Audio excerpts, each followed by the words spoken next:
Hari ketiga dari aksi kabur gue sebagai pengantin pria, tunangan gue malah mengakhiri hidupnya di rumah pengantin baru kami, terus dengan santai mewariskan seluruh hartanya buat gue.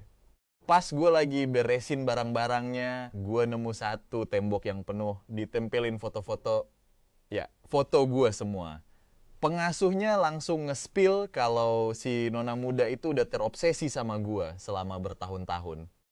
Masa lalunya bener-bener kacau dan tragis, bikin dia kena depresi berat.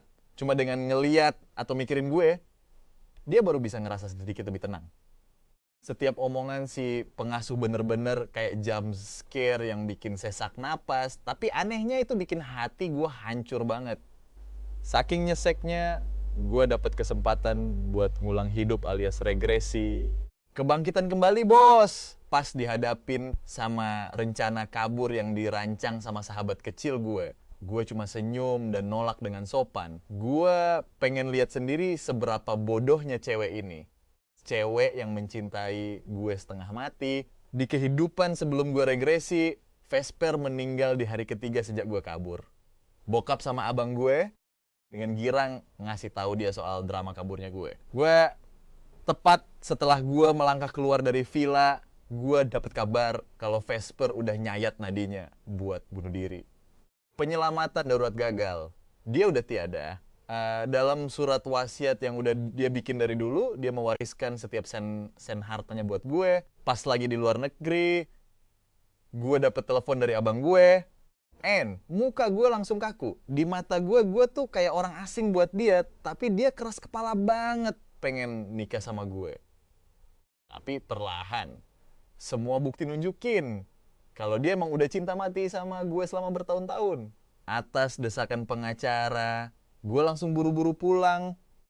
Menerima aguci abu Vesper yang berbentuk kotak dengan kaku. Latar belakangnya benar-benar misterius tanpa ada satupun kerabat.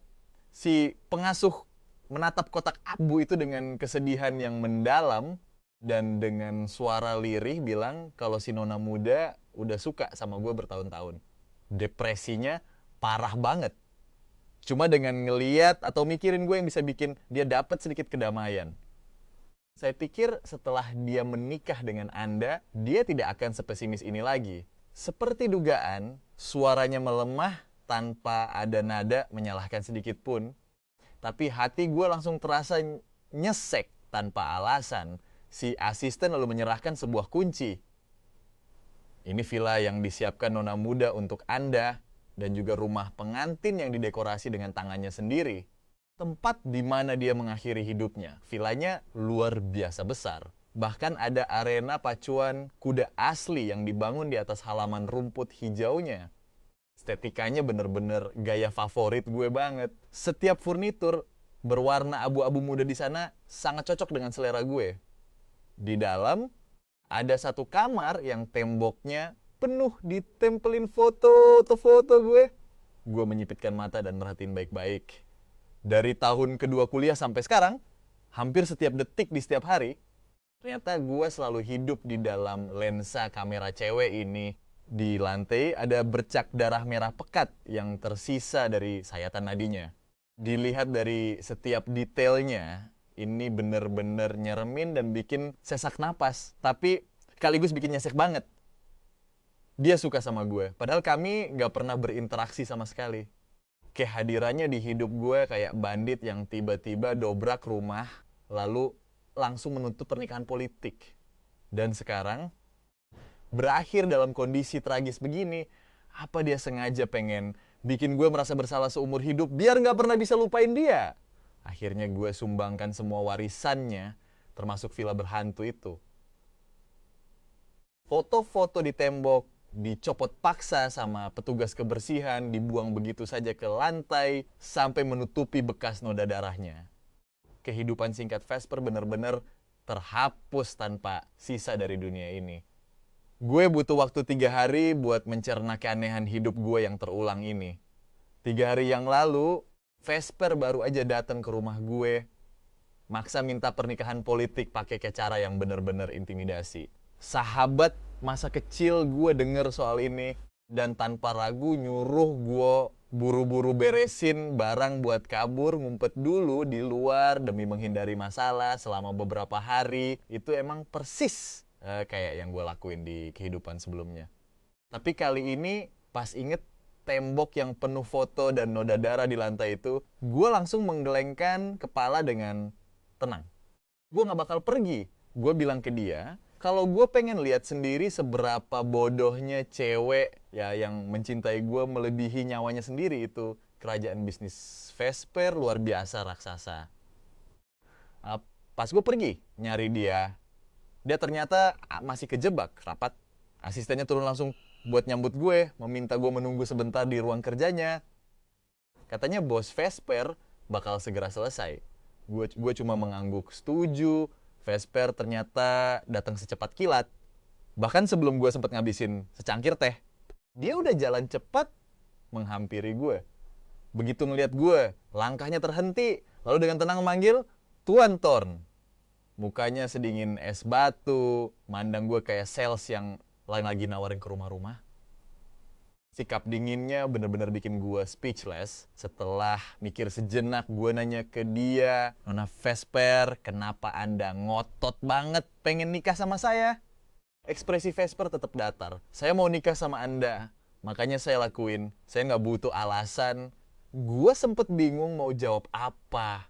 Sambil berdiri, gue bilang, "Kalau gitu saya permisi." Ekspresi Vesper langsung berubah sedikit, ada raut panik yang langka di wajahnya. "Anda mau pergi gitu aja?" Gue natap dia dengan muka datar, ngeliatin wajahnya yang perlahan memucat, seolah-olah dia langsung merasa sangat membenci dirinya sendiri. Tapi anehnya, dia tetap minggir buat ngasih jalan gue lewat. Kalau gue nggak yakin 100% cewek ini naksir berat sama gue bakal mikir dia cuma lagi ngetrol gue. Gue ngehela napas lalu berinisiatif nanya, "Gimana kalau kita makan bareng?" Interaksi gue sama Vesper kaku banget sampai asistennya sendiri kelihatan kayak lagi nonton film horor. Pas gue mau pergi, asistennya terus-terusan minta maaf ke gue. Bos Vesper emang gak pinter ngobrol sama orang, Tuan Thorn. Tolong jangan marah sama dia ya. Gue gak marah kok. Gue senyum dan bilang ke dia gue sebenarnya malah suka sama dia. Lagian mukanya emang tipe gue banget. Pintu ruang kerjanya ternyata nggak ketutup rapat. Lewat celah kecil itu gue bisa ngeliat dengan jelas Vesper megang pipinya sendiri sambil kelihatan salting brutal. Gue senyum tipis dan bilang ke asistennya, "Gue udah booking tempat buat makan malam bareng bos lo nanti malam. Jangan lupa ingetin dia ya." Asistennya langsung ngangguk-ngangguk panik kayak takut gue bakal narik balik ajakan itu sedetik kemudian. Begitu gue keluar dari gerbang utama kantor, gue langsung dapet telepon dari sahabat masa kecil gue. Pas ngelihat nama di layarnya, Blythe, si adik kecil, gue langsung matiin teleponnya dengan tenang. Gue biarin pikiran gue melayang sambil menatap awan di langit.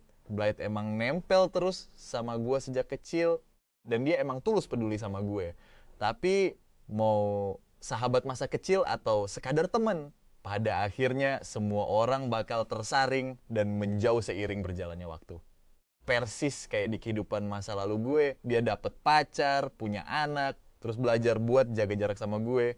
Jadi bahkan pas di akhir hayat gue terjebak di pegunungan terpencil, bareng tim survei dan nelpon dia, gue cuma dapet ejekan dari suaminya. Pas suaminya maki-maki gue, Blythe cuma berdiri di sampingnya, diem 1000 bahasa. Pada akhirnya gue mati di sana, dan gue penasaran apa yang sebenarnya dia rasain waktu itu. Sore itu Vesper datang cepet banget. Suasana makan malamnya dingin banget kayak kamar mayat. Gue coba cari-cari topik obrolan, tapi dia tuh kayak mesin pembunuh obrolan. Apapun yang gue bahas, ujung-ujungnya langsung mati total. Gue ngerasa capek banget dan langsung naruh garpu sama pisau gue dengan kasar ke meja. "Nona Vesper, sikap Anda yang kayak gini bikin gue ngerasa kalau Anda sebenarnya nggak mau berkeluarga sama gue." Dia langsung nundukin kepalanya buat minta maaf. "Maaf, tapi bukan itu yang pengen gue denger." Jujur, gue ngerasa agak nggak berdaya. Anda udah mimpin perusahaan raksasa selama bertahun-tahun, bahkan selalu nggak terkalahkan di meja negosiasi.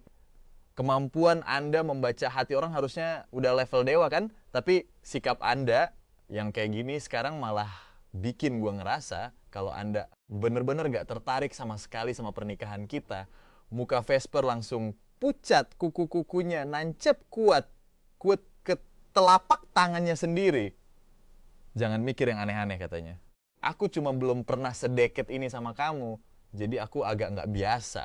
Kata-katanya yang tiba-tiba dan mirip pernyataan cinta itu bener-bener bikin gue kaget setengah mati. Rasa gugup dan kesepian dia, ditambah darah yang beneran keluar dari telapak tangannya nggak kelihatan bohong sama sekali. Gue tiba-tiba inget sama apa yang dibilang pengasuhnya di kehidupan masa lalu gue. Depresi Nona bener-bener parah. Cuma pas dia ngelihat Dan aja, dia bisa ngerasa agak mendingan. Nona Vesper, tiba-tiba gue penasaran banget. Tanya gue belak-belakan. Apa kita pernah saling kenal sebelum ini? Bibir merah Vesper gemetar dan matanya langsung ngehindar dari tatapan gue. Dia muter kepalanya buat natap. Kaca jendela restoran yang transparan. Kita saling kenal. Sejak kapan? Gue desak dia terus. Tapi Vesper bungkam 1000 bahasa. Gak mau ngomong sepatah kata pun apapun yang terjadi. Karena ngerasa ketertarikan gue agak berkurang, gue mulai makan steak gue dan berhenti maksain obrolan. Vesper juga nggak ngomong apa-apa. Dan kayak nggak sadar sama sekali kalau suasananya bener-bener canggung. Dia cuma natap kosong ke arah bibir dan jakun gue. Tatapannya turun ke bawah. Setiap kali gue neguk anggur merah, terus dia langsung kaku lagi karena berusaha sopan. Gue natap balik dia dengan tenang. Dia panik dan langsung buang muka. Mukanya agak pucat. Tapi bibirnya gak sengaja tergigit sampai berdarah merah segar. Gue langsung ngehela napas pasrah. Kalau mau ngelihat, lihat aja langsung ke gue. Gak usah sembunyi-sembunyi kayak gitu. Kalau gak ada halangan, kita bakal segera menikah. Nona Vesper, Anda bisa lebih terbuka sedikit lah. Gue gak bisa berhenti ngedumel dalam hati. Lu udah ngambil banyak banget foto gue, nyewa banyak orang buat ngawasin gue, dan bahkan denger-denger nyuap pengasuh keluarga gue. Orang ini fix yandere kelas berat, tapi asistennya juga bilang kalau Vesper lagi sakit. Kayaknya gue harus lebih sabar menghadapi orang sakit. Gue pun berinisiatif buat menggenggam tangannya, gak peduli sama ekspresinya yang langsung kaku seketika. Terus gue pakai tisu yang dibasahin air buat ngusap noda darah di telapak tangannya dengan lembut. Tangan Anda cantik banget. Jangan tansepin kuku ke tangan lagi ya. Vesper gak ngejawab gue. Dia cuma ngedongak dan natap langsung ke mata gue. Dan setelah hening agak lama, dia nanya ke gue. Dengan sikap kamu yang kayak gini sekarang, apa artinya kamu mau nikah sama aku? Emangnya Anda ngasih gue pilihan buat nolak? Tangannya langsung ngeremas pakaiannya dengan erat. Sebenarnya kalau kamu nggak mau, kamu bisa kabur dari pernikahan ini. Tapi aku bakal tetap nemuin kamu dan nunjuk hidung kamu sambil maki-maki kamu. Gue natap matanya dalam-dalam. Kalau gue ngelakuin itu, gue sih bakal baik-baik aja. Tapi Vesper, apa yang bakal terjadi sama lu? Jawabannya udah jelas. Dia bakal mati. Di kehidupan sebelum ini gue gak pernah benar-benar paham seberapa lemah dan gak berdayanya seseorang sampai gak berani ketemu langsung dan malah milih buat ngakhiri hidupnya gitu aja cuma gara-gara denger kabar pengantin prianya kabur. Tapi masalahnya gue gak tega ngelihat dia mati. Gak bisa dimungkiri kalau Vesper itu jenius bisnis dengan insting investasi yang tajamnya nggak ngotak, tapi asal-usulnya bener-bener misteri total. Perusahaan saingan bahkan udah nyari info sampai ke kerak bumi, tapi tetap nggak bisa nemuin latar belakangnya. Mereka cuma bisa nonton pasrah.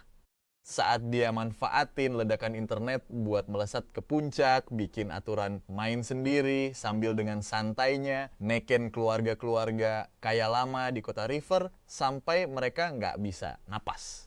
Tapi orang kayak gitu malah ngakhiri hidupnya di masa-masa keemasannya.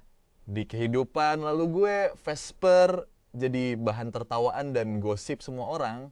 Dinobatkan sebagai ratu bucin paling mengenaskan.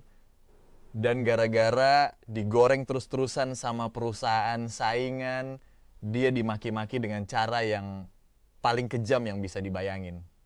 Pas perjalanan pulang, gue kosongin pikiran gue dan mikir banyak hal. Akhirnya gue natap Vesper yang tanpa ekspresi di samping gue dan mutusin buat ngobrol sama asistennya dalam beberapa hari ini.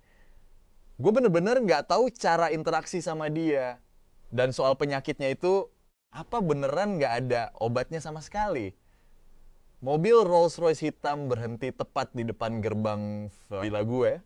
Dan kebetulan banget kita ketemu sama Chloe yang lagi bawain kue kering. Seketika itu juga tatapan mata Vesper langsung menggelap. Kamu mau turun dan nyapa dia? Gue miring kepala dan nanya ke dia. Dia adik perempuan dari tetangga sebelah. Gak usah. Vesper ngebuang mukanya gak mau natap gue. Mulutnya sih bilang gak usah. Tapi hatinya tiba-tiba membeku. Ketutup sama rasa pahit. Kayak abis nelen jeruk lemon mentah bulat-bulat. Gue natap keluar jendela. Gue sama dia beneran cuma temen kok. Gak bakal ada apa-apa. Enggak. Gue muter kepala gak dan ngeliat dia mati-matian nansepin kukunya ke telapak tangan yang samar-samar nunjukin bekas luka lama. Nona Vesper, kalau ada sesuatu di pikiran Anda harus lebih sering komunikasi sama gue. Kalau semuanya dipendam sendiri, bakal susah buat kita bisa akrab. Setelah hening cukup lama, Vesper perlahan ngeluarin kata-kata, aku nggak begitu suka sama dia. Ya udah, kalau gitu kita nggak usah interaksi lagi sama dia. Gue mengulurkan tangan dan nepuk-nepuk kepalanya buat nenangin. Dia cuma temen gue kok. Kamu nggak usah maksain diri buat suka sama dia. Lagi pula, kita kan bakal jadi suami istri nanti. Hubungan yang jauh lebih dekat dibanding hubungan gue sama dia. Kalau kamu keberatan sama hubungan gue sama dia, mulai sekarang gue bakal jaga jarak sama dia. Vesper agak shock. Kamu mau jaga jarak sama dia demi aku? Kenapa enggak? Gue langsung gercep selagi ada kesempatan.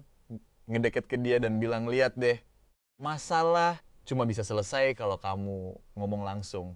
Kalau ada hal dari aku yang bikin kamu gak seneng atau ada yang pengen kamu sampein, kamu harus bilang ke aku. Jangan dipendam sendiri. Sekarang gue udah mulai paham secara garis besar. Vesper bener-bener gak tahu cara ngejalanin hubungan asmara. Dia nerapin taktik negosiasi ruang rapatnya yang kejam ke dalam urusan cinta, maksain keluarga gue buat aliansi pernikahan, tapi malah bingung dan panik setengah mati pas gue dateng nemuin dia. Nggak tahu harus ngerespons kayak gimana. Soal cinta-cintaan, dia beneran polos banget sampai bikin merinding. Tapi santai aja, gue pikir bisa ajarin dia pelan-pelan. Pas gue turun dari mobil Vesper, Blythe ngeliatin gue terus. Jarinya yang megang kotak kue makin erat, ekspresinya kelihatan rapuh banget. Begitu mobilnya pergi, Blythe langsung nyamperin gue. Kamu beneran mutusin buat nikah sama cewek itu? Dia cantik. Definisi nyata dari kata polos tanpa cela. Ditambah lagi gabungin relasi dan bisnis itu bener-bener nguntungin buat keluarga kami berdua. Kenapa gue gak boleh nikahin dia? Tapi dia ya kalimatnya langsung kayak potong di tengah-tengah. Dia kelihatan panik, napasnya memburu beberapa kali, sampai akhirnya dia megangin dadanya. Dan maksain diri buat nanya dengan suara parau. Kamu yakin kamu suka sama dia? Di lingkaran sosial kayak kita gini, emang ada berapa banyak sih pernikahan yang bener-bener karena cinta? Gua cuma ngidikin bahu, dia cocok banget buat gua. Mata Blythe langsung belalak lebar. Terus hubungan kita gimana? Blythe, gua langsung motong omongannya dengan muka dingin. Gua mau nikah. Ada beberapa hal yang mending gak usah diomongin lagi. Soalnya bisa bikin salah paham. Habis ngomong gitu, gue langsung jalan ke rumah dan nyuekin dia gitu aja. Jujur aja, meski udah hidup 2 kali, gue masih gak paham kenapa sikap Blythe ke gue selalu plain-plan. Kadang hangat, kadang dingin, bener-bener susah ditebak. Di kehidupan sebelumnya, gue pernah ngajakin dia tunangan, tapi malah ditolak.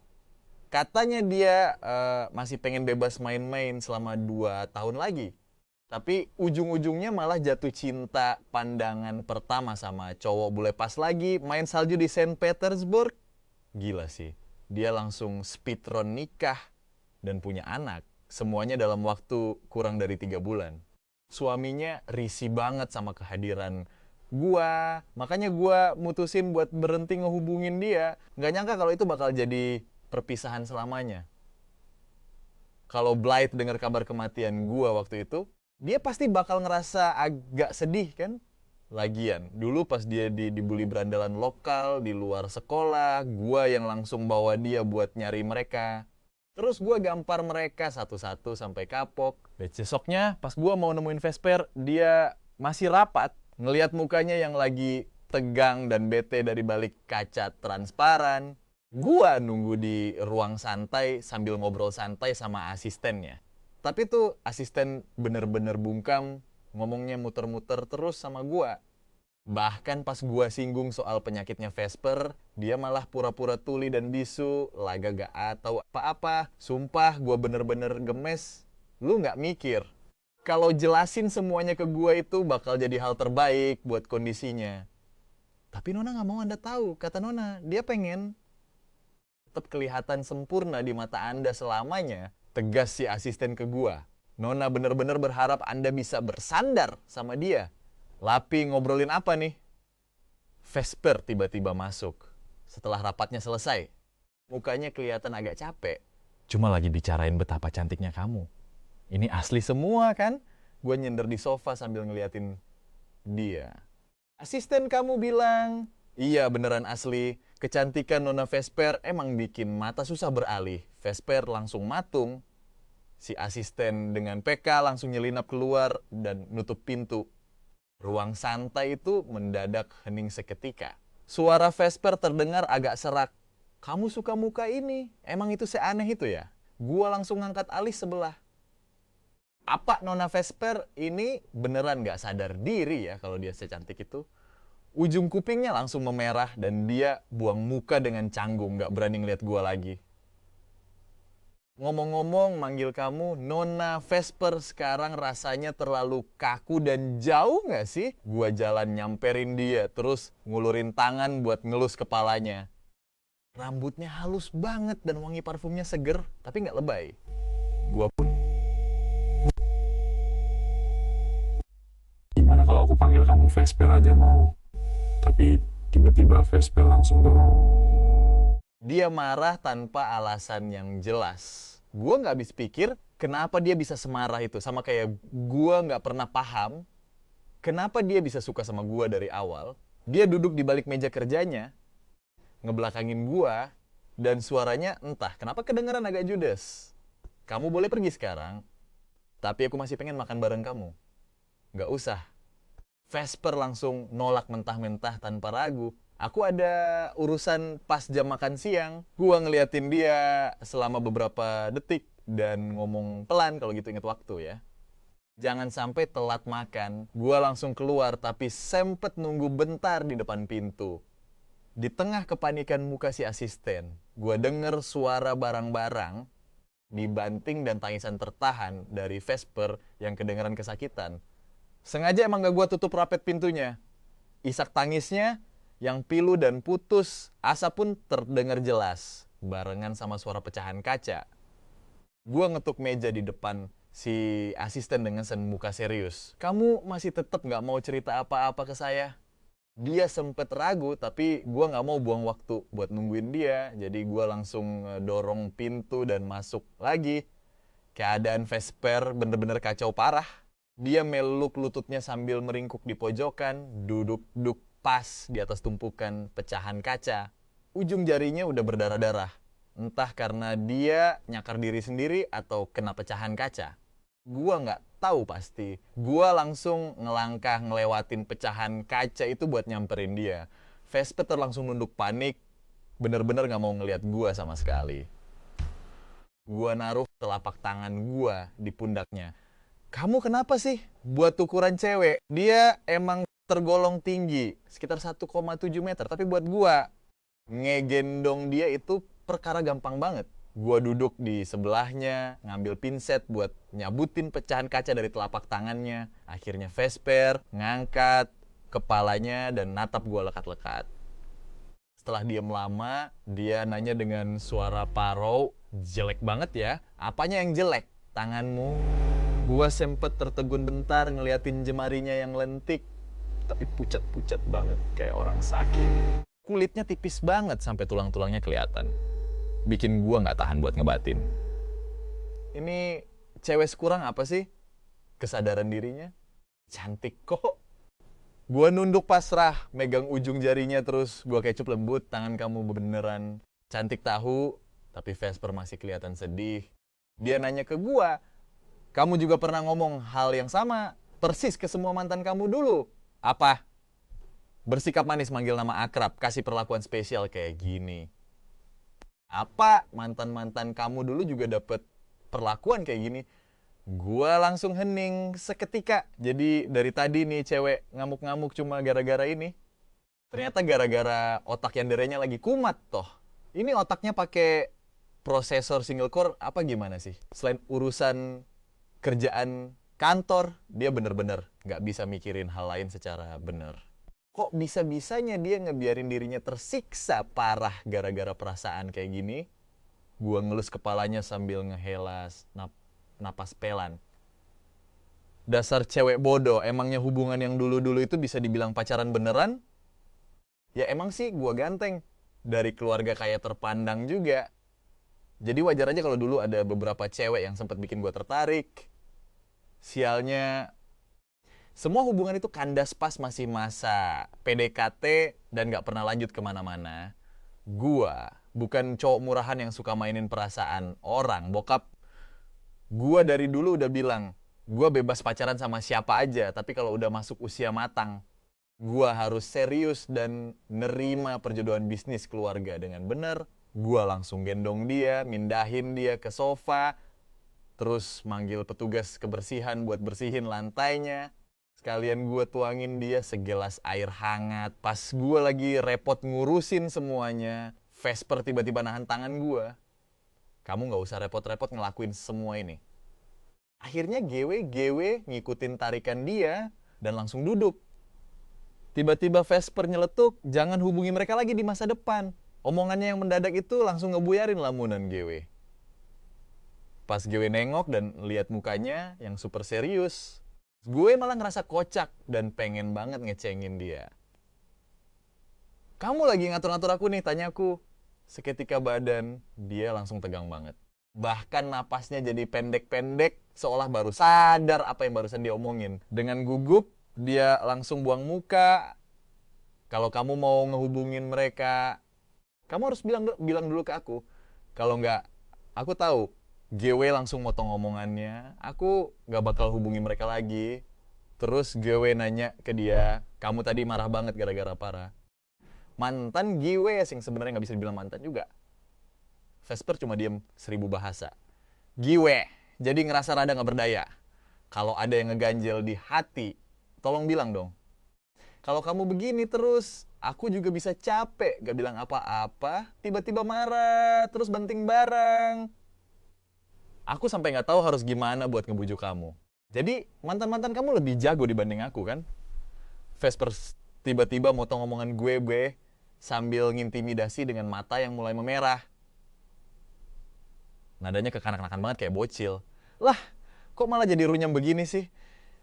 Padahal GW cuma pengen ngobrol baik-baik sama dia. GW benerin posisi duduk GW dan nanya dengan pasrah, kalau kamu terus-terusan ngebahas hal ini, aku nggak bisa berbuat apa-apa. Lagian, dulu kita nggak pernah pacaran secara resmi, yang lalu biarlah berlalu. Kenapa sih harus dibahas terus, Nona Vesper? Sampai ngorek-ngorek sedetail ini dan nanya sedalam itu. Apa itu beneran bikin kamu seneng? Ya udah, aku bakal jujur. Aku emang pernah deket sama beberapa cewek, tapi mentok. Cuma pegangan tangan doang. Nggak pernah beneran jadian, apalagi sampai ngelakuin yang lebih jauh. Udah puas sekarang, mata Vesper makin memerah denger itu. Pas lihat GW berdiri, dia langsung panik dan nyoba narik lengan baju GW.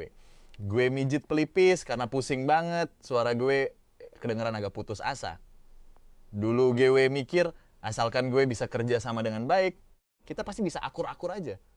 Tapi sekarang gue sadar kalau bakal pernah bisa ngerti jalan pikiran lu yang aneh itu. Lihat matanya yang memerah, nada bicara gue pun agak melunak. Kamu juga gak ngerasa bahagia pas bareng aku. Bahkan kamu sampai nyakitin diri sendiri, Vesper. Gimana kalau kita batalin aja pernikahannya? Enggak. Vesper natap GW dengan penuh keyakinan. Matanya yang memerah itu lurus menatap GW.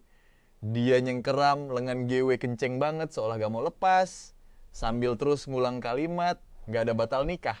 Muka GW deket banget sama mukanya, bahkan GW bisa lihat bulu-bulu halus di pipinya. Ditambah nada suaranya yang kayak orang lagi bucin parah, rasanya GW kayak lagi ngebully anak kecil.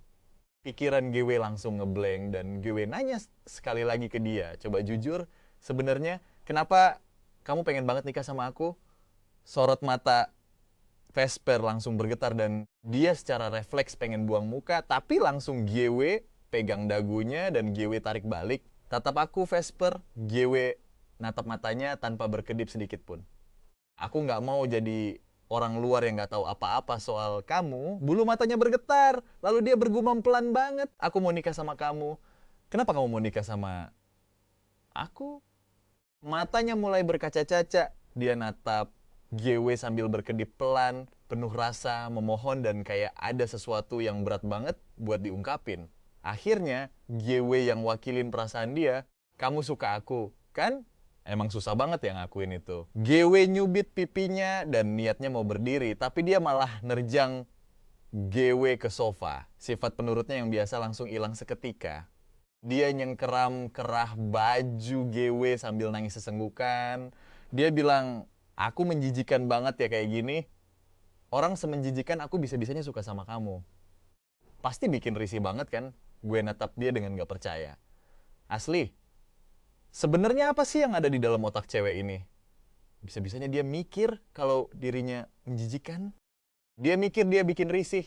Emangnya dia nggak tahu kalau di polling online buat kriteria istri idaman dia tuh dapat peringkat nomor 1. Kok bisa cewek sesempurna? Dia malah insecure parah kayak gini. GW mulai paham sedikit situasi dia. Sambil megang mukanya, GW ngusap air mata di sudut matanya. Pas temen-temen GW tahu GW mau nikah sama kamu, mereka semua iri setengah mati. Katanya gue udah ngehabisin semua keberuntungan seumur hidup cuma buat dapetin kamu. Kenapa pas di mata kamu sendiri ini malah dianggap memalukan? Dia langsung nyembunyiin mukanya di dada Jiwe, diam 1000 bahasa, tapi seenggaknya dia udah nggak nangis lagi. Jiwe nepuk-nepuk punggungnya sambil ngehela napas pelan.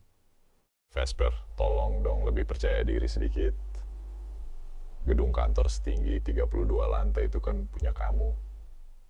Siapa sih di luar sana yang nggak hormat pas nyapa kamu dan manggil kamu Bos Vesper? Kamu itu cantik banget. Jadi kalaupun aku jatuh cinta sama kamu, itu hal yang wajar banget. Badan Vesper langsung gemeteran. Dia nanya dengan suara yang pelan banget. Seolah gak percaya sama pendengarannya sendiri. Kamu suka aku? Iyalah. Kalau enggak, emang kamu pikir aku nyariin kamu tiap hari cuma gara-gara gabut? GW nepuk-nepuk punggungnya lagi. Sambil berbisik lembut ke dia, aku gak bakal buang waktu buat orang yang gak bikin aku tertarik. Kamu harus lebih percaya diri. Kamu itu hebat dan bakal terus jadi orang hebat di masa depan. Percaya deh sama aku. Si Vesper malah nangis lagi, air matanya sampai ngebasahin kerah baju GW. Rasanya anget-anget gimana gitu. Kamu gak boleh bohongin aku ya? Aku gak bohongin kamu kok. Hati GW langsung meleleh parah pas denger itu. GW langsung ngelus cuping telinganya dengan lembut, sambil ngerasain detak jantungnya yang deg-degan kenceng banget. Mungkin dari semua cewek yang pernah gue temuin, nggak ada satupun yang karakternya unik kayak dia. Ini bener-bener hal baru buat gue. Mental Vesper ini sebenarnya rapuh banget. Satu kalimat aja dari gue. Satu patah kata atau sedikit perubahan sikap dari GW bisa dengan mudah bikin dia down. Kepribadian rapuh begini harusnya nggak dimiliki sama orang dengan status sosial setinggi dia. Tapi ya emang kenyataannya si aneh dan sekonyol itu. Dia pun berdiri dengan canggung. Matanya merah banget, tapi secara otomatis dia langsung masang muka cool ala bos andalanya pas natap Giwe. Lalu nanya pelan, kamu lapar? Agak lapar sih. Giwe pun berdiri sambil ngerapihin baju Giwe yang berantakan. Pas Giwe narik kaos ke bawah buat nutupin perut Giwe yang ke-expose, Vesper langsung buang muka dengan cepat. Mukanya langsung merah padam kayak tomat mateng. Polos banget anjir. Kayaknya dia emang beneran masih menjaga kesuciannya nih. Sambil nahan tebakan dalam hati, GW langsung bilang dengan santai, minta asisten kamu pesen makanan terus bawa ke atas aja. Oke, jawabnya. Vesper langsung keluar buat ngasih perintah ke asistennya. Berdiri membelakangi cahaya. GW ngelihat punggungnya sambil ngehela napas. Suspek bidadari begini. Mukanya cantik, badan idaman, tajir melintir dan bersih skandal. Kalau bukan gara-gara kondisi mentalnya yang rapuh, JW nggak bakal bisa dapetin dia bahkan dengan keberuntungan 8 kehidupan sekalipun. Masalah mental yang dialami Vesper ini sebagian besar gara-gara insomnia parah.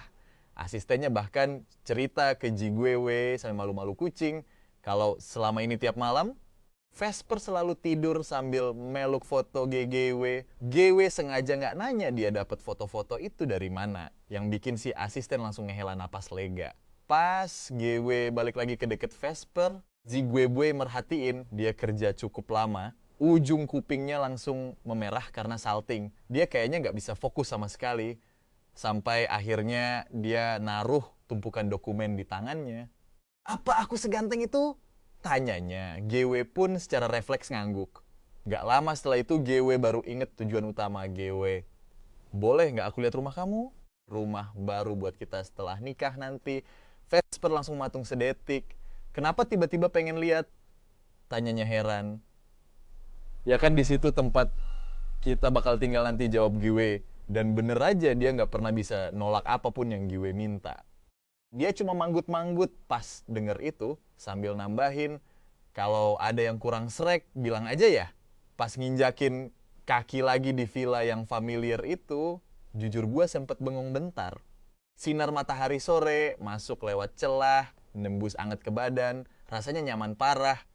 Gak kayak di kehidupan masa lalu gue, yang hawanya dingin dan suram sampai bikin merinding disco. Diam-diam gua ngelirik ke arah lantai 2, tepatnya ke kamar yang dikunci di ujung kanan. Gua tahu banget kalau kamar itu penuh sama foto-foto gua. Lengkap sama lukisan minyak wajah gua yang jelas banget dia lukis sendiri. Tanpa suara, gua ngikutin Vesper masuk ke kamar utama. Di dalam, kasurnya ditutupin spray dan selimut merah menyala dengan simbol kebahagiaan ganda yang gede banget. Pas berdiri di samping kasur, rasanya gue pengen ketawa, tapi juga pengen nangis di saat yang sama. Akhirnya gue narik Vesper yang berdiri di samping buat makin deket. Segitunya ya, kamu pengen nikah sama gue? Dia langsung ngedipin matanya yang cantik itu. Ada yang kurang srek kah? Bagus semua kok. Gue narik dia buat duduk di kasur. Kapan sih kamu mulai nyiapin ini semua? Padahal di kamar sebelah persis, itu adalah tempat di mana dia mengakhiri hidupnya di lini masa lalu. Dulu darahnya sampai berceceran di lantai, tapi sekarang dia lagi gua dekap erat, bersandar manja di pelukan gua. Ekspresinya lembut dan cantik banget, kayak kucing kenyang yang lagi rebahan males-malesan di rumput sambil berjemur. Apa gua akhirnya berhasil ngerubah takdir tragis dia? Hari H pernikahan makin deket aja. Gue nyamperin dia tiap hari, nongkrong, sampai larut malam, baru pulang. Nyokap gue sampai ngomelin gue berkali-kali. Katanya, masa nggak bisa nahan diri sih beberapa hari menjelang nikah, tapi Vesper kelihatan seneng banget, makanya jadi lebih banyak dari biasanya, sampai pipinya agak kabi, jari-jarinya yang tadinya kurus kering, akhirnya mulai agak berisi. Pernah suatu kali pas gue mau nyamperin dia, gue ngeliat Blythe lagi nunggu di lobi kantornya. Dia langsung nerjang gue dengan frustrasi. Kamu tuh udah dipelet sama dia. Ayo kita kabur ke luar negeri aja. Kamu gila ya? Gua dorong dia ngejaga jarak aman. Terserah lu mau mikir apa. Aku bener-bener gak bisa biarin kamu terjerumus makin dalam. Blythe ngertak gigi saking keselnya. Kamu tuh sebenarnya gak suka sama dia. Kamu cuma penasaran doang karena dia unik. Kamu gak bisa buang seluruh hidup kamu gitu aja. Emang urusan lu ya? Gua suka apa enggak sama dia? Jujur gua ngerasa aneh banget sama sikapnya. Nggak ngerasa lu terlalu ikut campur. Air mata langsung mengalir deras di pipi Blythe. Ekspresinya tiba-tiba kelihatan tragis banget. Seolah-olah semua tenaganya habis dikuras dalam sekejap. Suaranya memohon ke gua lirih banget. Gimana kalau kita nikah demi bisnis? Aja Kak, Ton, kamu nggak boleh buang aku gitu aja. Dia kelihatan kasihan banget kayak bunga putih yang diinjek-injek. Permohonannya yang memelas bikin gua inget omongan sohib gua pas di pesta pernikahan Blythe di kehidupan masa lalu. Kalau lu yang nikah duluan, dia pasti bakal gila. Cinta pada pandangan pertama apaan coba? Nggak ada yang bisa ngalahin ikatan kuat yang dia punya sama lu. Lu tuh satu-satunya temen cowok dia. Satu-satunya orang yang bisa dapet kehangatan tanpa batas dari Blythe. Gua manggil namanya dengan perasaan campur aduk. Terus nepuk debu di pundaknya. Pulanglah. Gua bakal ngep hari ini, lu gak ngomong apa-apa. Gua mau nikah, lu juga harus lebih jaga sikap ke depannya. Kalau enggak, orang-orang bakal salah paham dan bakal susah ngejelasinnya. Dia ngegeleng bener-bener gak percaya, sambil bergumam lirih. Cuma karena aku pernah ngelewatin kesempatan sekali, apa emang beneran gak ada jalan buat balik lagi? Kita kan temenan. Gua ngejawab dia pakai kata-kata yang persis dia ucapin ke gua di kehidupan masa lalu gua. Kalau lu mau kita bisa temenan seumur hidup. Pas gua buka pintu dan masuk, gua ngelihat Vesper lagi duduk di sofa, auranya suram nan, mencekam banget. Kenapa hari ini pulangnya malam banget? Tadi ketemu teman di bawah ngobrol bentar. Gua naruh kue kesukaan dia di meja. Terus balik badan ngelihat dia. Tapi mukanya masih ditekuk aja. Rasanya agak aneh. Kamu kenapa? Vesper ngeliat ke gua, suaranya tiba-tiba kedengeran sedih kayak orang terzalimi. Gimana obrolannya sama Blythe? Kok kamu tahu? Gua tadinya mau nanya, kok dia bisa tahu? Tapi langsung inget kalau dia punya sekumpulan orang yang disuruh ngikutin gua. Jadi kayaknya nggak usah nanya deh. Akhirnya gua jujur aja. Dia nyamperin. Gua ngajak gua kabur bareng dia. Sorot mata Vesper langsung berubah jadi kejam dan dingin banget. Gua langsung dekap dia erat-erat biar tenang. Tapi gua tolak kok. Gua bilang, gua jauh lebih suka sama kamu. Vesper cuma bero panjang doang. Senyum di muka gua makin lebar. Masa nggak ada pujian nih buat aku? Emang apa yang perlu dipuji? Gua udah nunjukin kesetiaan gua di depan orang-orang loh. Gua nepuk pinggangnya yang empuk dengan manja karena kurang puas sama reaksinya. Sambil bisikin di kupingnya pakai nada pura-pura ngambek. Masa tunangan aku nggak mau ngasih hadiah apa-apa? Vesper ngeliat ke gua dengan muka bingung dan salting parah.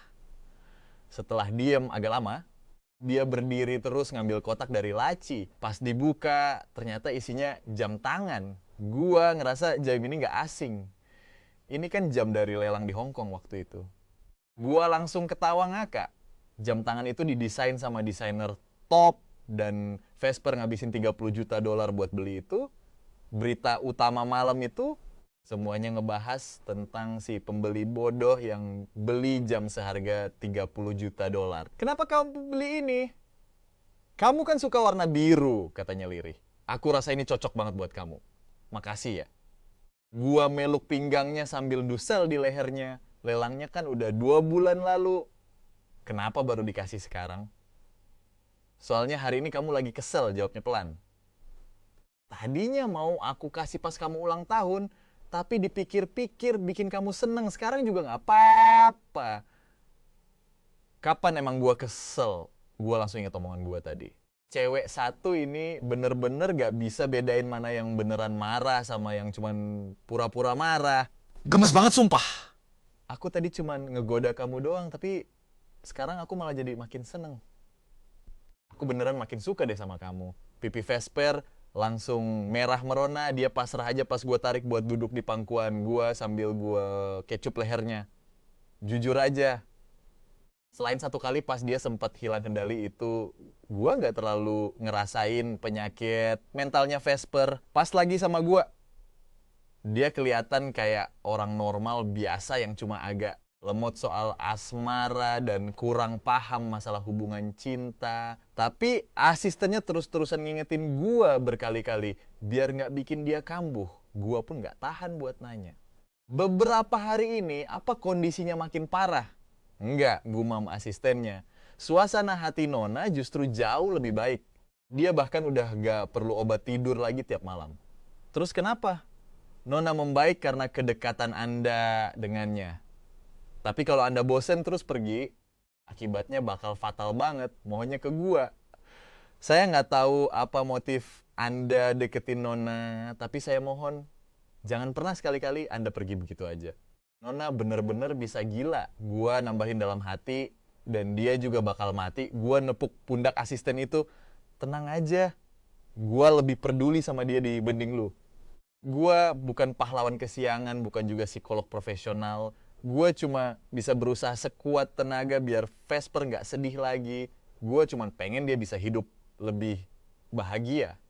Pas mood dia membaik, semua hal otomatis bakal ikutan lancar jaya.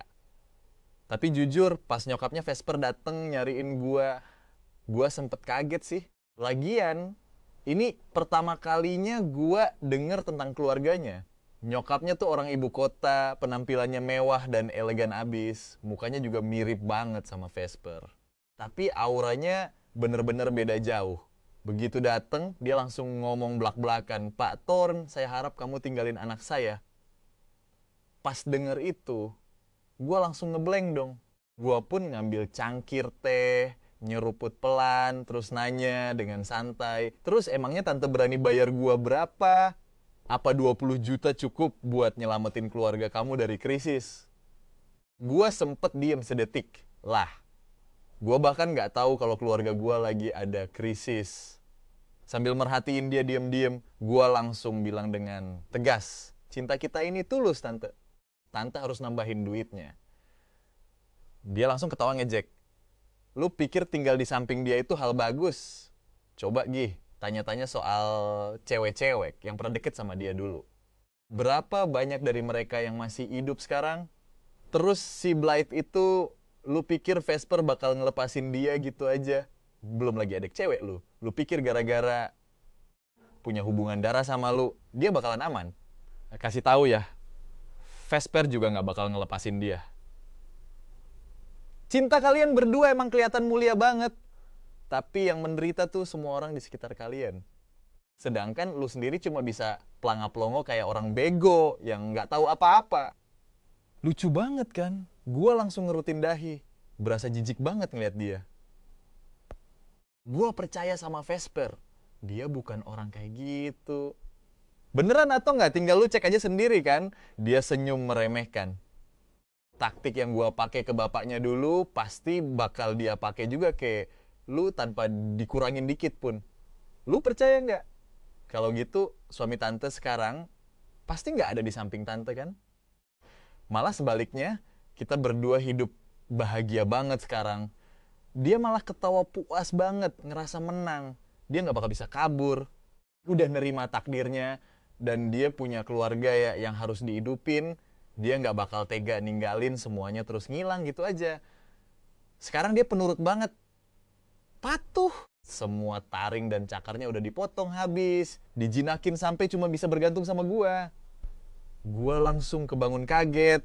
Ternyata cuma mimpi buruk. Suara angin utara yang kencang nabrak jendela kaca langsung bikin gua sadar penuh. Seumur-umur, gua belum pernah nemu orang sejenis nyokapnya Vesper. Cuma bayangin logika dia yang sakit dan ngerasa paling bener itu aja udah bikin gua mual. Hari masih siang, gua sempet ketiduran hampir 3 jam. Pulse liner langsung terpampang jelas 16. Panggilan tak terjawab dari Vesper. Gua telepon balik. Baru juga mau ngomong, omongan gue langsung dipotong sama suara panik. Vesper, kenapa kamu nggak angkat teleponku? Kamu ketemu dia ya? Dia ngomong apa aja ke kamu? Kamu udah nggak mau sama aku lagi. Kamu mau pergi, mau batalin pernikahan kita. Kamu mau mutusin aku. Stop ngasal tebak-tebakannya. Gua motong omongannya pasrah. Aku nggak sengaja ngehindarin telepon kamu kok. Aku cuma ketiduran. Jangan mikir yang aneh-aneh. Vesper langsung diem lama banget. Terus ngomong dengan nada memelas. Ton, aku takut. Suaranya kedengeran sedih banget, bikin rasa iba gua langsung meluap. Gua pun ngehela napas. Meskipun dia nyokap kamu, buat aku dia cuma orang asing. Aku tetap milih buat lebih percaya sama kamu. Paham? Vesper nggak ngejawab, dia cuma bilang lirih banget. Torn, aku mau ketemu. Begitu gua masuk ke mobil, dia langsung mohon-mohon sambil nangis. Tolong jangan percaya sama dia, jangan percaya satu kata pun. Gua nepuk-nepuk punggungnya, ngejawab singkat, aku cuma percaya sama kamu.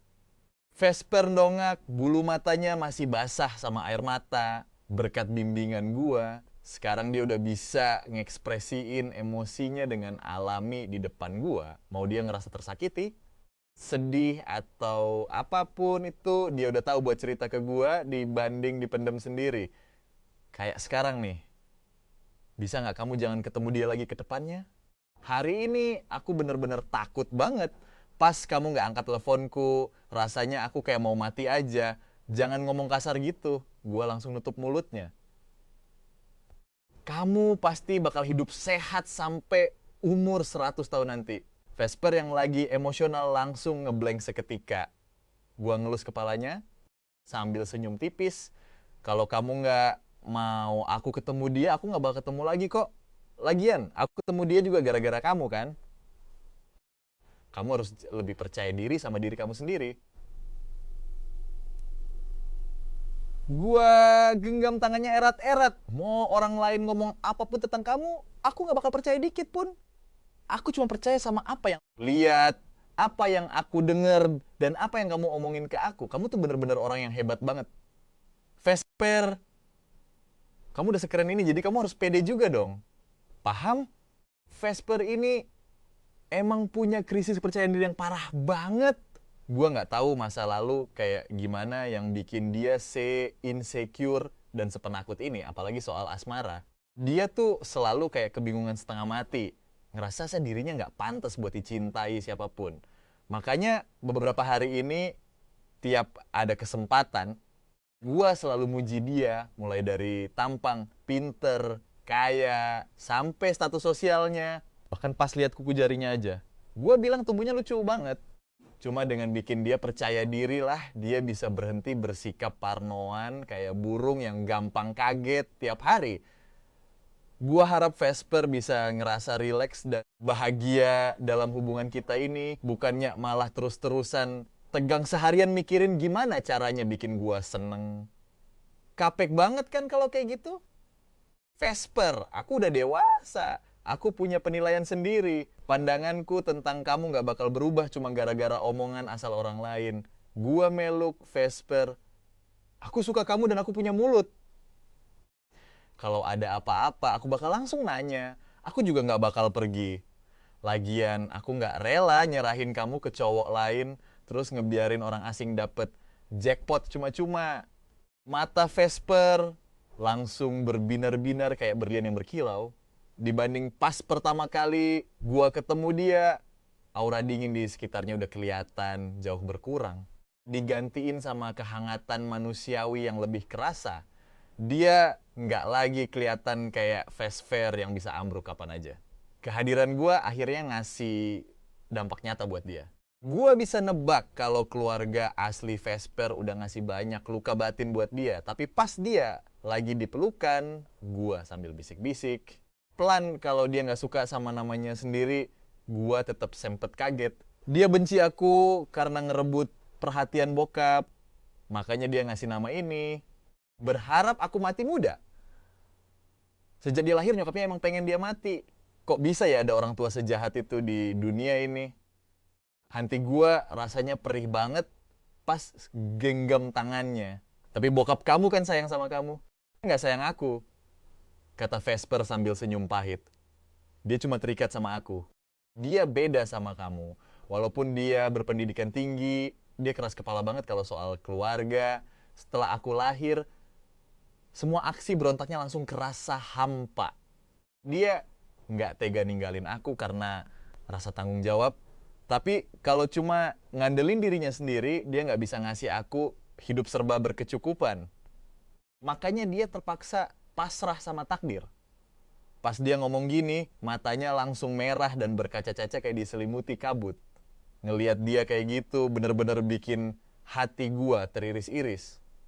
Tapi ini semua bukan salahmu. Benih keburukan yang ditanam ibumu gak seharusnya bikin kamu yang nanggung akibat pahitnya. Sambil mengelus rambut panjangnya yang halus, aku bilang ke dia dengan sangat serius, kamu tuh hebat dan luar biasa banget. Ayahmu pasti bakal bangga banget sama dirimu yang sekarang. Tapi Vesper cuma tersenyum getir. Dia bersandar di pelukanku. Cuma kamu yang selalu menganggapku baik. Jadi Ton, aku cuma punya kamu sekarang. Dia memohon padaku dengan sangat tulus. Kamu bener-bener gak boleh ninggalin aku. Kalau nggak, aku bisa gila. Pas aku buka email dan melihat tumpukan pesan teror itu, aku rasanya pengen banget nemuin orang itu dan melihat seberapa jahatnya dia. Tega-teganya dia membenci kebahagiaan putrinya sendiri, sampai segitunya, bahkan bertekad kuat buat menghancurkannya. Aku menghela napas dalam-dalam.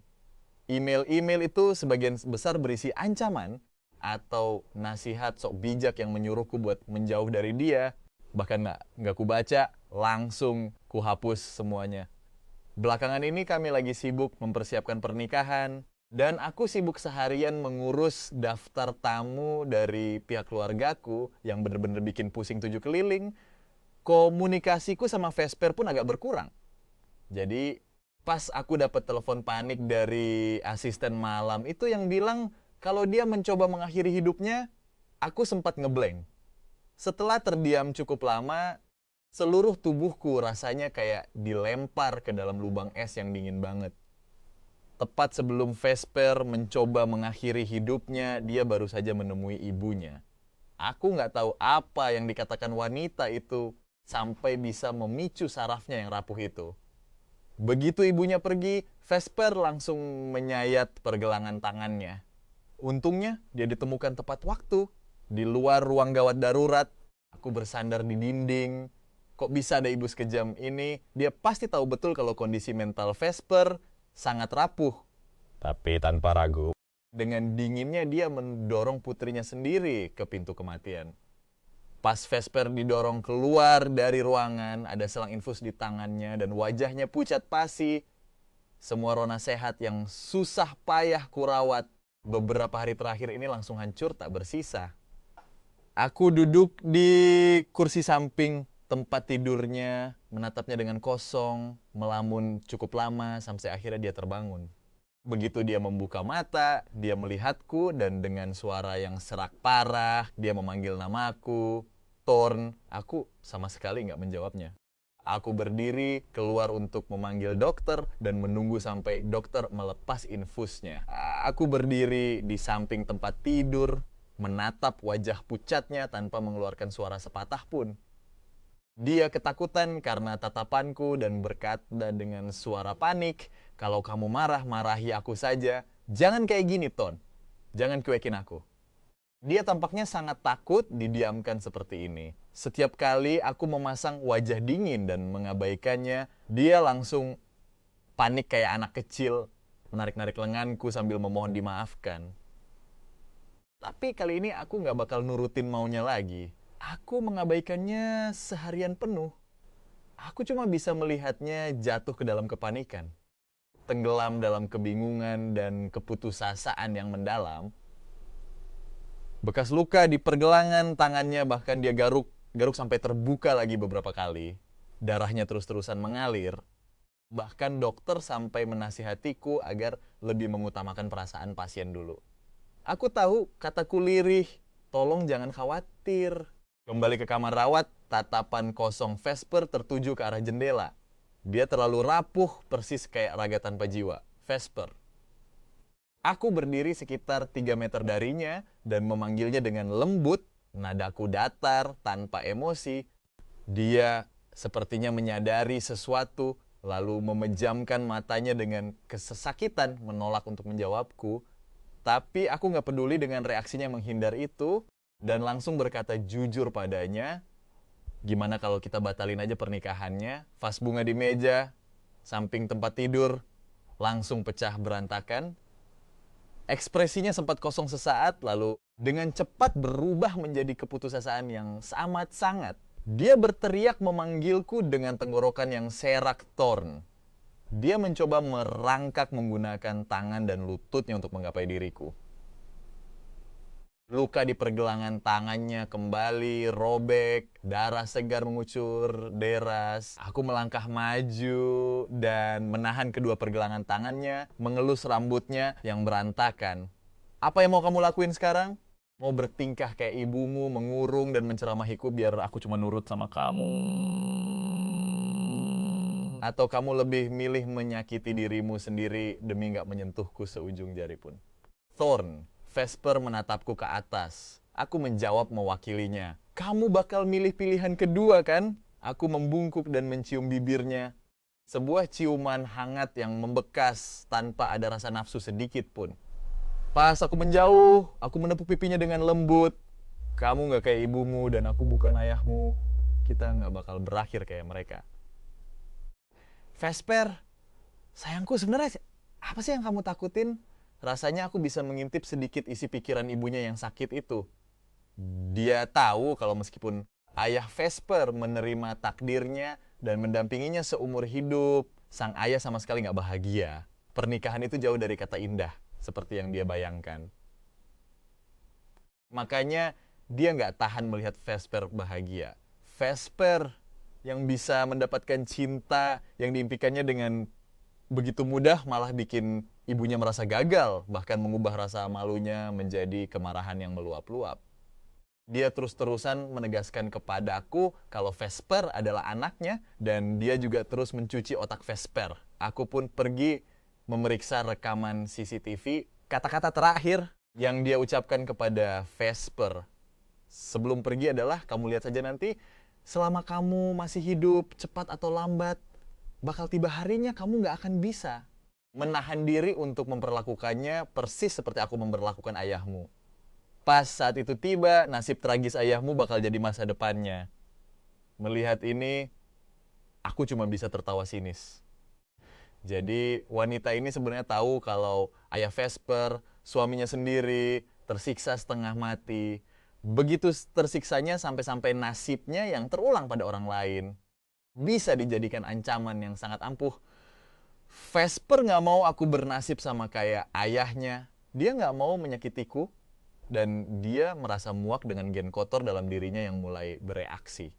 Makanya tanpa ragu dia lebih memilih untuk mengakhiri hidupnya sendiri. Kamu ngerasa nggak perbedaan antara dirimu dan dia? Aku berjongkok di samping ranjang, menatap mata Vesper dengan sangat serius.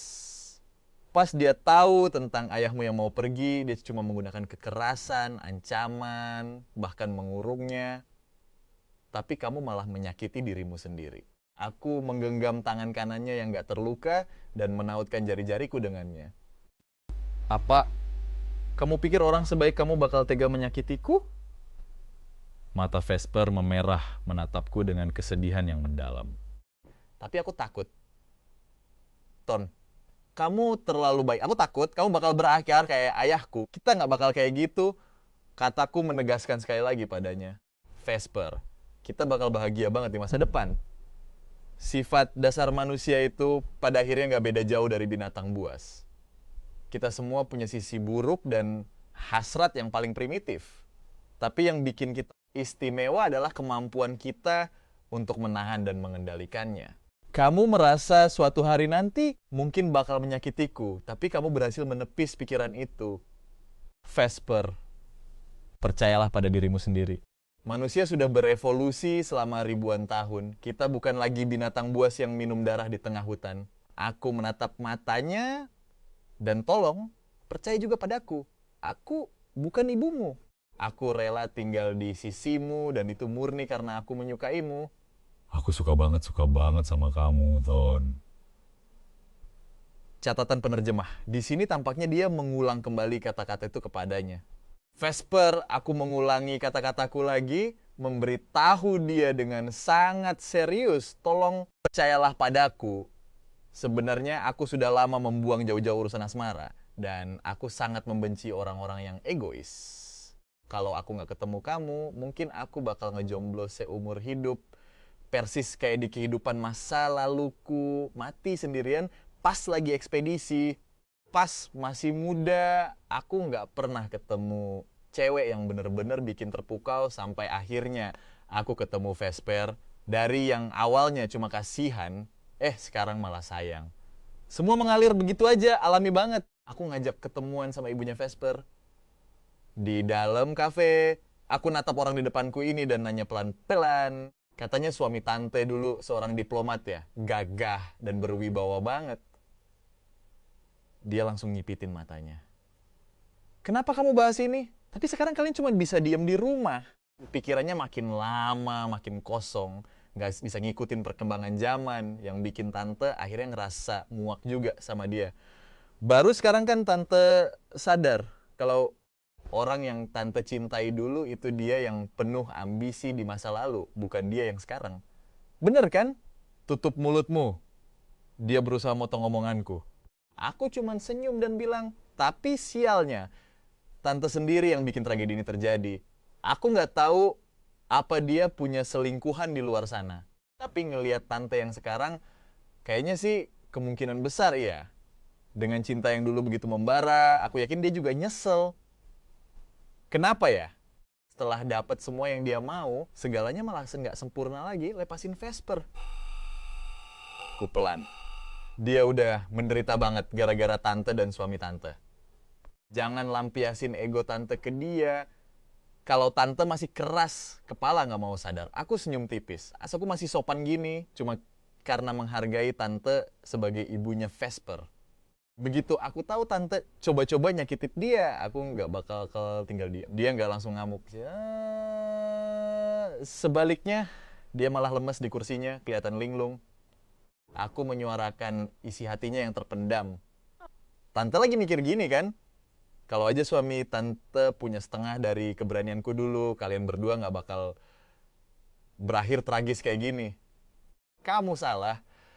Kalau aku ketemu orang kayak kamu, akhir ceritanya cuma bakal saling menghancurkan, kita berdua bakal mati bareng-bareng. Dengan sifat kayak kamu, siapapun yang jatuh ke tanganmu pasti bakal menderita. Aku sengaja ngetes emosinya. Dia langsung berdiri dan nyoba nerjang aku. Tapi gampang banget aku hindarin. Drama queen umur 50 tahun dikunci ke lantai sama pengawal. Duh, agak malu-maluin sih ngelihatnya. Aku ketawa kecil sambil natap dia. Terus ngulangin ucapanku yang tadi. Seperti yang ku bilang, aku bukan orang lemah yang bisa tante tindas seenaknya. Aku ingetin sekali lagi. Jangan pernah deketin Vesper. Kalau nggak, aku langsung nyiram secangkir kopi panas ke kepalanya. Aku bener-bener nggak bakal lepasin tante. Meskipun aku nggak setuju membalas kekerasan dengan kekerasan, tapi harus kuakui kekerasan kadang menyelesaikan banyak masalah.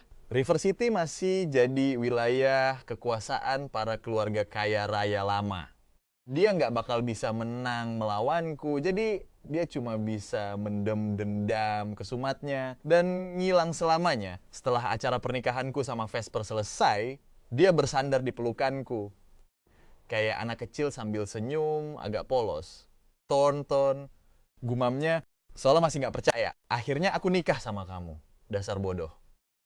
Aku menepuk punggungnya dengan gemas. Kamu minum banyak banget, aku mandi dulu ya. Dia senyum-senyum sendiri pas ngeliat aku jalan ke kamar mandi. Waktu aku balik, dia masih duduk manis di pinggir ranjang. Aku nyalain lilin aromaterapi yang khusus ku beli buat malam pertama kami. Begitu dia ngeliat aku, pipinya langsung merah merona. Lucu banget, asli. Aku langsung meluk dan ngebawa dia ke ranjang. Malam itu, aku mimpi buruk banget. Aku mimpiin kehidupan masa lalu, Vesper. Setelah aku kabur dari pernikahan, ibunya datang buat manasin dia dan bilang dengan sombong, "Tuh kan, cepet atau lambat, kamu pasti bakal ngejar dia dan ngurung dia." Nggak usah muna deh. Sifat aslimu itu emang orang gila yang serakah. Lihat gimana keadaan papamu sekarang. Kayak gitu juga nasib dia nanti. Dia bakal tersiksa sampai gila gara-gara kamu. Aku ngelihat Vesper megangin, kepalanya kesakitan, teriak histeris berulang kali sambil berbaring di kamar yang penuh dengan foto-fotoku. Mukanya tampak menderita sambil terus meracau kalau dia nggak mau nyakitin aku. Sampai akhirnya dia nekat mengakhiri hidupnya sendiri. Aku langsung kebangun dari mimpi itu dengan punggung basah kuyup keringat dingin.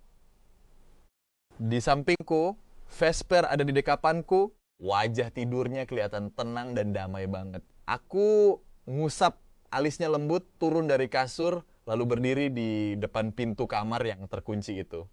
Aku diam-diam ngambil segepok kunci gedenya, nyobain satu-satu. Klik, pintunya kebuka. Aku melangkah masuk ke ruangan yang bener-bener kayak mimpi buruk. Keputusan Vesper buat mengakhiri hidupnya mungkin adalah bentuk kehancuran diri akibat tekanan berat dan rasa muak sama genetikanya sendiri. Dia pasti pernah natap dinding yang dipenuhi foto-fotoku. Darah mengalir deras dari pergelangan tangannya, ngerasain nyawanya perlahan hilang, sambil matanya terus tertuju ke senyumanku di foto. Di detik-detik terakhir hidupnya, matanya cuma terisi oleh bayanganku. Aku jadi inget julukan Ratu Bucin tingkat dewa yang sempat viral di kehidupan masa laluku. Ternyata sebutan itu emang nggak salah. Bahkan sampai sekarang, aku masih nggak tahu dari mana asal rasa cinta Vesper yang begitu besar ke aku. Dia selalu nolak buat cerita. Udah sering banget aku nanya tapi dia tetap bungkam. Ya sudahlah, namanya juga suami istri, wajar aja kalau punya rahasia kecil. Karena dia nggak mau cerita, aku nggak bakal nanya lagi. Ton, Vesper yang harusnya lagi tidur, tiba-tiba udah berdiri di belakangku membelakangi cahaya. Dia kelihatan agak bingung dan nanya dengan sangat gugup, "Apa kamu mikir aku aneh?" Aku menggelengkan kepala, nyamperin dia, lalu menariknya ke pelukanku. "Kenapa bangun?" "Soalnya kamu nggak ada di kasur." Nadanya terdengar manja sekaligus sedih. Selimutnya jadi dingin. Aku nggak tahan buat nggak ketawa ngakak. Pas pertama kali ketemu dulu, mukanya sedingin es dan nggak tahu harus jawab apa tiap aku ajak ngomong. Tapi sekarang manjanya udah tingkat dewa. Mau anak-anak atau orang dewasa, asal mereka disayang dan diistimewakan, mereka bakal otomatis jadi manja banget. Kayak anak kucing. Dia tersadar lalu narik-narik ujung lenganku dan nanya lagi dengan hati-hati, "Apa kamu ngerasa..." Aku nggak kok, cuma ngerasa ini hal baru aja. Aku jujur ke dia. "Nah, aku nggak nyangka kamu udah suka sama aku sejak lama. Kamu nggak marah sama aku. Kamu ngelakuin itu kan karena suka sama aku. Kenapa aku harus marah?" Pipi Vesper langsung merona merah. "Kamu baik banget sama aku." Apa ini artinya apapun yang kulakuin, kamu bakal selalu nurutin aku? Aku percaya kamu nggak bakal pernah ngelakuin hal yang ngerugiin aku. Aku bakal selalu percaya sama kamu. Kalau soal Vesper, aku nggak mau berprasangka buruk sedikit pun. Cinta sejati di dunia ini tuh langka banget. Apalagi cinta yang saling berbalas jauh lebih susah ditemuin. Aku sangat menghargai perasaan Vesper, sama seperti dia menghargaiku. Anak hewan yang udah terbiasa dimanja, begitu kasih sayang itu mau direbut orang lain, pasti bakal langsung ngamuk tanpa ragu. Persis kayak sikap posesif Vesper ke Blight sekarang. Butuh perjuangan ekstra keras buatku biar dia nggak ngebuang kado yang dikirim sama Blight. Blight ngasih aku syal rajutan tangan dan bahkan nyulam simbol hati kecil di sana. Maksud terselubungnya kelihatan jelas banget. Begitu Vesper ngelihat barang itu, dia langsung pengen ngamuk sejadi-jadinya. Terus dia cuma natap gua sambil duduk di sofa, mukanya melas banget kayak orang tertindas dan nggak mau gerak sama sekali. Tapi gua cuekin aja. Terus gua ambil sendiri syalnya. Bagusnya apa sih dari ginian? Dia ngedumel sendiri sambil ngedeket, kode keras pengen dipeluk. Dia kesel tapi gak berani ngomong belak-belakan, cuma bisa manggil manja, suamiku. Yaudah, iya. Gua langsung meluk dia manja, terus nyodorin shell itu ke tangannya. Terserah deh mau kamu apain, asal jangan dibuang aja. Akhirnya Vesper ngambil gunting terus ngebantai shell itu kayak lagi ngeluapin emosi, digunting-gunting sampai jadi serpian kecil. Gua cuma bisa bengong ngeliatin kelakuannya, terus refleks nanya, kamu ada dendam pribadi ya sama Blythe? Dia langsung berhenti ngunting terus ngangguk ngiyain. Dari dulu aku emang udah gak srek liat dia. Udah jelas dia bisa sedekat itu sama kamu, tapi masih aja main belakang sama cowok lain. Tapi ya, sudahlah. Gak penting lagi, gua ketawa kecil terus nenangin dia. Kan sekarang aku udah sama kamu. Jadi dia gak bakal bisa nyelip lagi kan? Muka Vesper langsung susuk merah padam. Dia buang muka karena salting sambil bergumam pelan. Sebenarnya gue nggak pernah sengaja nyoba buat nyembuhin depresinya secara medis. Gue cuma memperlakukan dia kayak orang normal, berusaha keras bikin dia selalu happy, ngomong dia kayak anak kecil, dan ngasih dia rasa aman yang luar biasa. Akhirnya kondisi dia membaik dengan sendirinya. Semua rasa minder dan sensitif akibat trauma dari keluarganya dulu, gue tebus semuanya sampai tuntas. Dia jadi makin nempel dan bergantung sama gue. Tapi di sisi lain, dia juga makin pede. Asisten gue sempat ngobrol santai sama gue. Katanya kondisi ketergantungan emosi secara total ke orang lain kayak begini tuh nggak sehat. Tapi ya mau gimana lagi? Emang nggak ada jalan lain. Intinya dia tuh udah bucin akut, tingkat dewa. Si asisten gak berani ngomong sefrontal itu sih, tapi gue juga males buat nambah-nambahin omongannya. Yang penting kita sama-sama paham aja lah. Sebenarnya gue juga mikir hal ini emang gak ideal. Soalnya pusat kebahagiaan dia ada di orang lain, bukan di dirinya sendiri. Ini berarti kalau sampai terjadi sesuatu sama gue, mental dia gak bakal sanggup buat bertahan hidup sendirian. Gue cuma bisa menghela napas, tapi ya namanya hidup, mana bisa dapat semua yang kita mau? Karena gue udah nerima dia. Gue juga harus neri segala kerumitan sifat yang dia punya. Gue gak mau maksa dia buat ngerubah dirinya sendiri. Di hubungan yang sehat, kedua belah pihak harus ngerasain kebahagiaan dan kedamaian batin, bukannya malah tersiksa karena dipaksa berubah. Gue cuma pengen dia bisa selalu bahagia. Soal hal-hal lainnya, itu sih urusan sepele.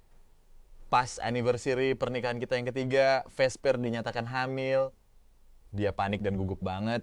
Bahkan mulai nunjukin gejala depresi dan kecemasan sampai nggak bisa tidur nyenyak.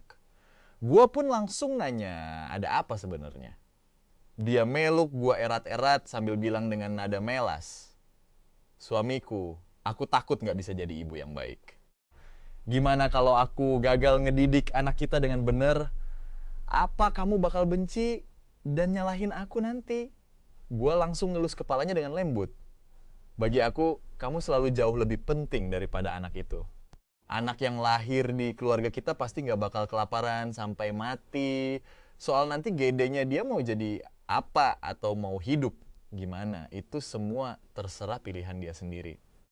Vesper, kita berdua yang bakal nemenin satu sama lain sampai tua nanti. Matanya langsung melotot lebar. Dia mau ngomong sesuatu tapi kayak kehabisan kata-kata. Setelah sekian lama terdiam, dia baru bersuara.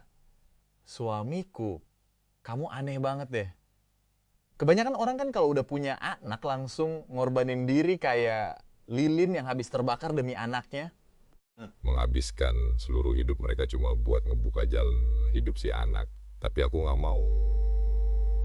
Kayak gitu. Hidup ini cuma berlangsung beberapa puluh tahun aja. Kalau kita nggak hidup buat diri sendiri, pasti ngebosenin banget kan. Vesper emang agak beda dari gua. Dia mendambakan kehangatan keluarga secara berlebihan. Di dalam benaknya, sosok suami yang tinggi, tampan, dan anak yang penurut atau bahkan yang aktif dan berisik adalah gambaran kebahagiaan paling indah buat dia. Sebenarnya aku yakin kamu bakal jadi ibu yang hebat, kata gua ke Vesper. Semua hal yang Pengen banget kamu dapetin pas masa kecil dulu bakal kamu salurin ke anak kita nanti. Kamu bakal memperlakukan dia dengan sangat baik dan proses menyayangi anak itu secara nggak langsung bakal menyembuhkan luka masa kecilmu yang suram dan menyakitkan. Makanya aku pengen punya anak, itu semua demi dia. Ucap Vesper lembut. Tapi kamu tetap yang paling utama kok. Aku cuma pengen punya bayi kecil kita. Aku janji bakal merawat dia dengan baik. Bagus banget kalau gitu. Gua tersenyum hangat ke arahnya. Aku percaya sama kamu. Aku yakin dia bakal tumbuh jadi anak yang baik dan bahagia.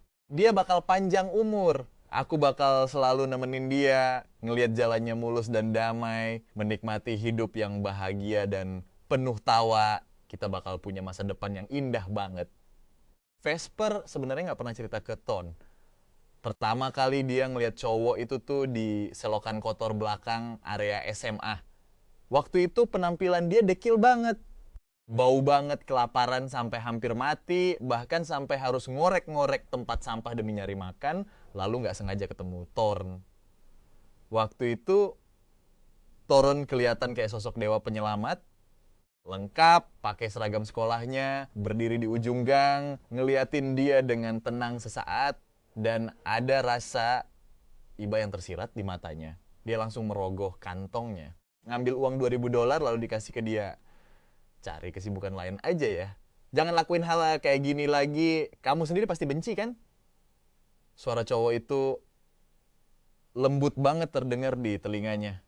Vesper gak tahu alasan pasti kenapa cowok itu mau nolongin dia. Mungkin cuma sekadar kasihan. Atau emang kebetulan lewat aja. Yang dia tahu pasti Thorn udah menyelamatkan nyawanya saat itu. Dia pakai uang $2.000 itu buat beli tiket, pergi ke luar kota, kerja keras banting tulang siang malam, dan mengandalkan bakat gilanya di bursa saham. Hingga berhasil memanfaatkan peluang emas di masa kejayaan internet. Begitu dia balik ke kota River, dia udah berubah. Jadi sosok sukses bergelimang harta dengan pakaian mewah. Dikelilingi banyak penasihat hebat. Sedangkan Thorn waktu itu demi menyamar, malah tebar pesona dan deket sama banyak cewek tanpa status yang jelas. Vesper gak heran sih, tapi hatinya tetap ngerasa perih. Mungkin ini efek genetiknya yang rusak dan gak tahu malu. Muncul terus obsesi gila di kepalanya buat ngurung Thorn biar gak kemana-mana. Hal itu jelas salah, makanya dia mati-matian berusaha keras buat nahan hasrat aneh itu. Efek dari penahanan emosi itu bikin batinnya bergejolak hebat. Dia akhirnya kena penyakit mental yang cukup parah. Keputusannya buat ngedeketin keluarga Gu. Keluarganya Thorn. Demi maksain perjodohan adalah pertaruhan nekat terakhirnya. Dia terlalu terobsesi pengen milikin Thorn sendirian. Rasa kesepian menyiksa dia siang malam. Bikin hidupnya nggak pernah tenang. Tapi kalau Thorn emang nggak mau, dia nggak bakal ganggu cowok itu lagi. Dia nggak mau jadi orang nggak tahu malu kayak ibunya sendiri. Tapi untungnya Thorn yang malah ngedeketin dia duluan. Vesper ngerasa hidupnya kali ini bener-bener berharga banget. Di tahun ke-6 pernikahan kita, anak kita udah umur 2 tahun. Vesper sempat mimpiin kehidupan masa lalunya. Dia mati mengenaskan di kamar yang dingin, gelap, dan suram banget. Dia ngeliat Thorn berdiri di samping mayatnya, menaruh sekuntum mawar merah segar yang sangat cantik. Malam itu, Vesper berdiri di balkon semalaman suntuk, menatap bulan yang bersinar, terang di langit, bulat sempurna, kayak kue bulan yang dibeliin suaminya. Vesper ngerasain kesedihan mendalam yang gak bisa dijelasin pakai kata-kata. Kalau dulu Thor kabur dari pernikahan mereka, mungkin akhir hayatnya yang tragis itu bakal beneran terjadi lagi. Vesper yang sekarang udah jauh lebih tenang, bahkan gak habis pikir kok bisa dulu dia senekat dan seputus asa itu. Tapi dipikir-pikir masuk akal juga sih. Namanya juga orang yang lagi gak stabil mentalnya. Apa sih yang gak bakal mereka lakuin? Tapi herannya di kehidupan kali ini, Thorn gak kabur sama sekali. Tiba-tiba Thorn meluk dia dari belakang. Sejak siang tadi, mood kamu kayaknya agak kurang bagus ya? Vesper sebenarnya ngerasa agak sedih dan pengen banget manja-manjaan sama suaminya. Tapi pas buka mulut, dia malah bingung mau ngomong apa. Dia cuma bisa nyender di dada Ton sambil dusel-dusel manja untuk waktu yang lama. Sampai akhirnya dia ngerasa nggak perlu nanya apa-apa lagi. Lagian, Ton emang nggak suka kalau dia mulai ngebahas masa lalu. Thorne selalu bilang kalau mereka harus fokus ngejar